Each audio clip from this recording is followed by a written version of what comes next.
May kontrobersiya karon tali sa tig-deliver og paan ang gidapatan og gisukmag sa mga bikers aduna na kunoy identity ang kapulisan apan gipalapdan pa ang pakisusi samtang mas klarong video gipagawas sa City Command Center. Ang detalye pinagi sa report ni Nico Sirino. Nico.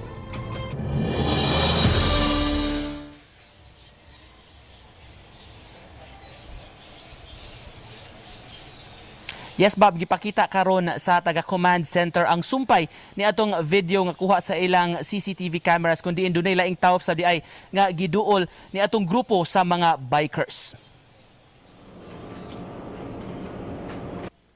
Sa Kuha sa Mandaue Command Center, makita ang pagkumpronta ni duha ka mga riders sa tig-deliver og pan nga na-viral sa social media. Nakaitom, makapila ka higayon nga midapog sa biktima samtang ang laing kauban ang misumbag niini.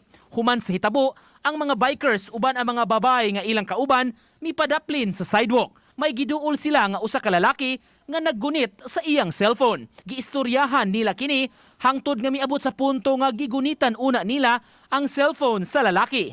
Gituuhang nakuhaan sa insidente ang pagpanumbag. Apan wa ra hinon sila magdugay ug gani nakig-fist bump pa ang mga bikers sa maong lalaki. Human niini, bibiya ra sab sila pagkahuman padayon sa ilang ride. Samtang ang tig-deliver og pan, wa ra sab dayon makalarga ug mabantayan nga mihapyod sa iyang naong human sa iyang nadangatan. Gisubay pa sa taga-command center ang uban nga mga videos sa giagian nila nga mga intersection apan walay nakuha nga insidente nga naglambigit sa mga personahe. Samtang ang Mandaue Police duna nay posibleng identity sa mga bikers apan paladman pa ang ilang investigasyon.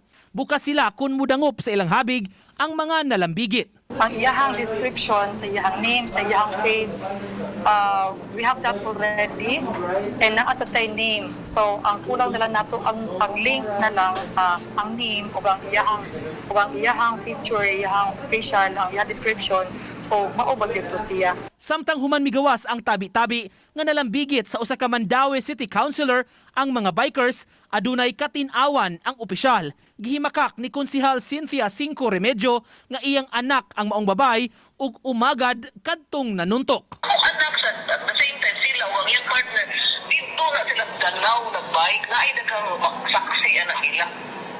So, ako worried lang po kaya ba na bitaw ka na sa balita radyo dili in town dito akong anak dili na ang partners akong anak.